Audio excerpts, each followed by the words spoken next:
Təhsil etimad üzərində qurulan bir prosesdir və bu etimadın mərkəzində dərslik dayanır və həmin dərsliyə etimad göstərən şagird dayanır. Ona görə də birmənalı şəkildə dərslik təhsil sisteminin onurğa sütunudur.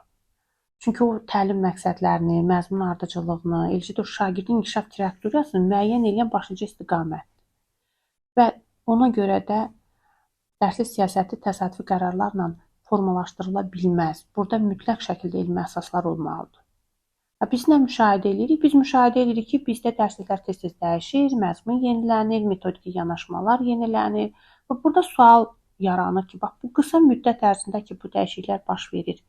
Bax bu inkişaf adı ilə bizlə sırınan bu proses hansı meyarlarla ölçülür? Ümumiyyətlə bu sınaqdan keçirilirmi, yoxsa sınaqdan keçirilməmiş birbaşa təhsil sisteminə tətbiq olunur?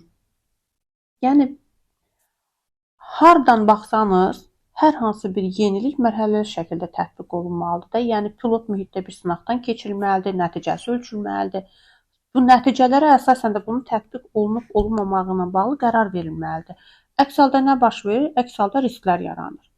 Və bugünkü gün bu risk artıq bizdə müəllimin adaptasiya prosesində yaranır. Yəni müəllim yüklənir, çünki müəllim özü də bu dəyişikliklərə tam adaptə ola bilmir.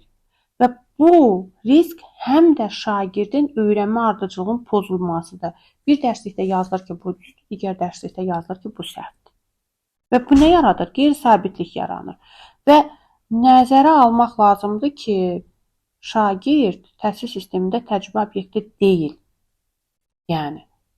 Və müəllim də hər bir dəyişiklikdə sistemi daşıyan əsas fiqur kimi düşür bu yükün altına. Yeni dərslik, yeni metod, yeni tələblər. Amma uyğunlaşma üçün kifayət qədər zaman varmı, dəstək varmı? Bu da sual altındadır. Yəni, bu dəyişikliklər birbaşa tədrisin keyfiyyətinə təsir edir. Sonra da deyirlər ki, tədrisin keyfiyyəti niyə zəifləyib? Yəni, qısası təhsil siyasəti eksperiment ruhundan idarə oluna bilməz. Bu, elmi məsuliyyətlə idarə olunmalıdır. Dərslik siyasəti dəyişkən olmamalıdır. Dərslik siyasəti etibarlı olmalıdır. Etimad mənbəyi olmalıdır.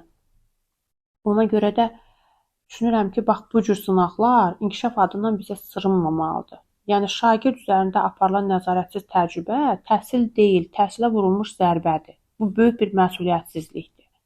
Və Azərbaycan təhsilinin gələcək perspektivini də ciddi şəkildə şübhə altına qoyan bir prosesdir.